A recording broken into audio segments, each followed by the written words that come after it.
Hello guys, in this video I'm going to cover the very basics of Python request library in regards to web scraping purposes. But before we start, let me tell you a couple of words regarding the environment I'm working on. So here I've created an experimental Python development environment for you guys to be able to follow this tutorial completely in browser.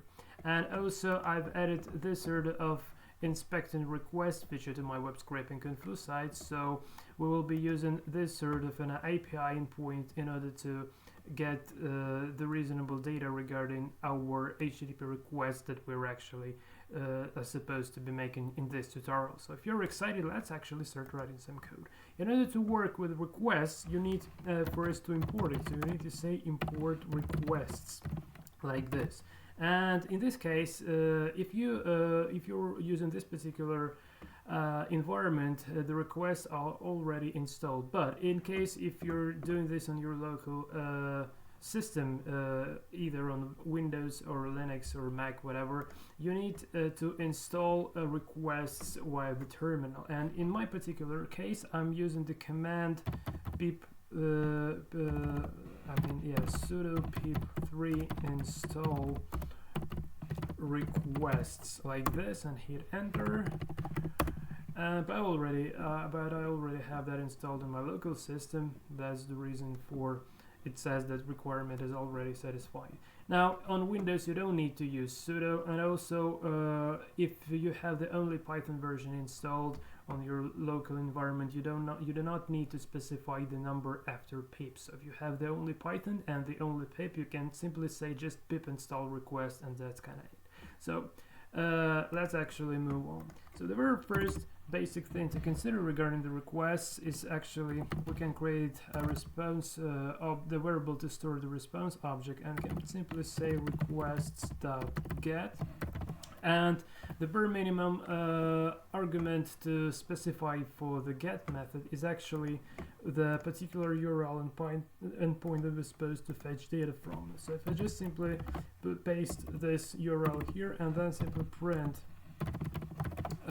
response.text and execute the code, that I'll get the particular response out of here. So now regarding the response attributes, so in case if we are actually scraping not the API, if we're making requests not to the API endpoint but to somewhat a normal HTML document like this, we'll get the HTML document in response, so we would be able to parse it later on with beautiful soup or whatever parsing library. So in this case we would use response.text. But in case if we know for sure that the endpoint that we're looking for actually contains the JSON data, we can also say respect.json like this, and I'm sorry, JSON like this. It's the method call here. So this is kind of it. And also, in order to print the response to make it clearly, more clearly, to see it more clearly, we can also import JSON module here. So we can simply say JSON.dumps and response object as the first argument, and the second argument will specify the indentation equals to 2 spaces. And now we have our data in a pretty printed format. So the particular URL endpoint provided here on my side actually lets you know the IP address that you're making request from, the method type, and the particular URL you're requesting from. So pretty trivial stuff also actually. And also it specifies the headers that used with in your browser, and also in case of post requests we can see what kind of data being posted with along with the post request. So that's just like if you're mimicking the form submission, say a login form, or maybe you're mimicking the API post request to whatever API endpoint. In that case you might have need to provide some sort of a data parameters in JSON format, but we'll cover this just a little later on here. So the very first thing we can do here, we can change the request type. So if say we can use the post request, so request.post. In this case we see that to return the post method. Also we can use the put request, which is get request is usually used to retrieve the data, while post request is considered to usually it considered to create somewhat a new entry via the remote API, or also it's used by, say, infinite scroll pages at some points if they're fed by AJAX requests. Yeah, but if that's the CRUD application, create, retrieve, update, delete one, so in that case, post is responsible for creating new elements. The put request is usually used to update the existing data, while delete request, so here we specify the delete request. The delete request actually is usually used to delete some data via the remote API. So that's kind of it. So now let's get back to our get requests and see what we can also kind of do here. So we can also specify the parameters, which are also known as the string query parameters. Like we can try to reference for somewhat, say, a page or whatever else attributes. So let's consider a couple of those. So let's say page and then provide the number of page basically here, and well, let's also specify, I don't know, maybe name and John, whatever, it doesn't matter. So we just execute this one more time and have a look at our URL here. Okay, and nothing happens because of course I have yes, I need to append this kind of parameters to my get request as possibly the second or whatever argument, but we need to specify here params equals to params. Well, this params is the inner field name regarding the arguments of the get request. Well, when this params are actually this kind of sort of a variable here. So just run this one more time. We simply see that some string query parameters has been appended to our URL. So that's kind of it. Another cool thing to consider is actually that we can either change the existing headers or append some new or delete. So let me just quickly show you that as well. So let's create a headers dictionary here. So let's try to change the username to, say, one-time scraper, like this. Okay, and if in order to append the headers to our request, we need to simply to say headers equals to headers, and just like in case with the parameters, the first header is the field name and this one is the variable itself. So if we just run the code and try to have a look at what is there at my username. Okay, so sorry, username. I meant user agent actually.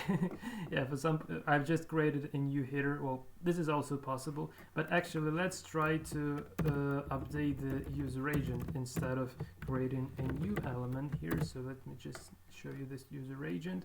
Now user agent is equal to one-time scraper. Well, without that, if not specifying this kind of stuff, actually we will have the default. Okay, so just get rid of this and run. So by default we will have the user agent of the Python request library, which we've just used as the program to make requests. Also, we can mimic as if it was a browser. So let's just try to open console developer tools and go into the network and just execute the code one more time just to obtain my requests here and try to see. Okay, so no user. Okay, so let me just better go in here and I just put this to the new window. Okay, so just try to update this and response request headers. Okay, sorry guys, just something has gone wrong here, so let me try one more time. So So if I just update the page, okay. Response headers. Okay, request headers, it's over here. So here's the user agent of my particular browser. So we can grab this kind of string and copy it and simply use this right over here. So the user agent would be equal to my browser. And if I just run this one more time, suddenly user agent. Okay, so I need to append the headers again. So headers equals to headers. And suddenly the user agent has been spoofed, so it seems like my browser is making the request to that sort of an API. And you know, it's quite pretty useful sometimes to use your real browser user agent instead of standard scrapey or requests or whatever. So you won't get banned in that case. So many sites that don't really like being scraped, they could actually block you by the user agent. So if you see that you're using the standard username like Python request, they see, okay, so this guy is scraping my site, I don't really want doing that, and they can just blacklist you, and that's it. And also another interesting header to consider is the origin header, but unfortunately it's not provided here. But well, of course, we can add the origin header ourselves if needed. So in some cases, it's necessarily to have the origin header specifying where did we come to that particular endpoint. So if it's just specify the original site there, and just try to execute this one more time. This should have, okay. This should have add, okay, just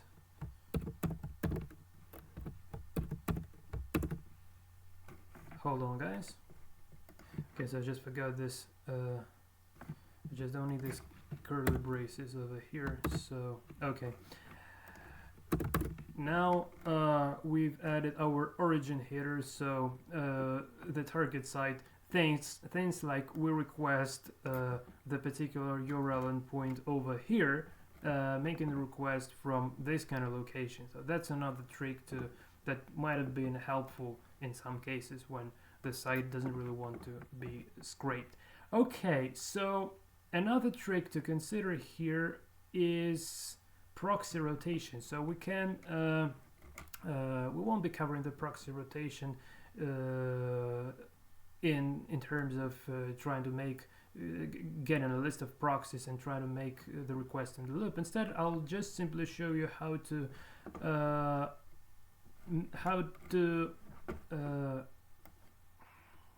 change the API that is seen in the target site that we're scraping. So let me go to the freeproxylist.net here and trying to grab one of the latest free proxies here. So let me just try to grab this one. I just copy, and now let's specify proxies that would be equal, and here we specify HTTPS. Also this is possible for HTTPS as well, and here we just need to type again HTTPS and then paste our IP and use the colon before specifying the port. So that's kind of sort of a format for specifying proxy for specifying proxy. And in order to make the HTTP GET request in our case using this proxy, so we need just to say proxies equals to proxies like this. So I just execute this request one more time, and let's have a look at our API, at our IP. Okay, so hold on guys. Okay guys, sorry, I just forgot to specify the HTTPS in my request URL. So as far as we use an HTTPS proxy, we need to specify HTTPS all over the way. And in this case, if we're using HTTP, accordingly we need to specify the HTTP there. So just execute this stuff one more time. Here it takes a little bit more time because it just goes to the proxy and it returns finally, and here we see that the API address has been changed to exactly what we have over here. And one more little tip for you guys, if you're going to use the proxies, make sure, so the best proxies to use actually those that have HTTPS. Well, if they have HTTPS, of course they would have HTTP as well. And also make sure to use a lit proxy. Otherwise, if you would have somewhat a transparent proxy or stuff like that, or maybe anonymous, also might not always work. In that case, your IP address won't be really changed. So just bearing that in mind. Okay, so this was regarding the proxies. Okay, let's just get rid of them because we don't really need them anymore. They just doesn't allow you to make requests that fast. Okay, so let's cover one last thing regarding requests. Is actually we did provide the parameters, but what we also can do is actually to provide the data in a JSON format. So let's imagine this sort of a scenario. So let's make a post request, and let's assume that we're now mimicking say form submission. Okay, so in order to do that, we can simply specify here the data that would be equal to data that we'll just create in a moment, and here data. So let's assume that this is some sort of a login data, so we can say like username or whatever field there we have on the target site, and let's say this John at gmail.com, and the password like 12345. And let's try to make this request one more time. So now we see that the data has been passed successfully as well. And also in the case if you're actually trying to log into the site, just doing like so might not be that enough, because when you will be referencing somewhat pages behind the login session, you might end up getting banned again because you didn't actually use the session. So in order to keep crawling the site after logged in, you need what is known as the session. So in that case, the more appropriate way of doing things is actually to say like this: a request session post, and after all the further requests would be well, it's not probably the best ever way to show you this, so let's better create the session variable here that would be equal to requests.session like this, and here we can simply say session.post, and then say like another response would be equal to already session.get, and then you specify the URL, and so on, so on, so on. So in this case, you would be able to crawl the website being signed into that. Okay guys, so this is it for this little tutorial. I hope you've enjoyed and found something interesting for you that you probably didn't know before. Well, in any case, this is it for this video, so until next time, and take care.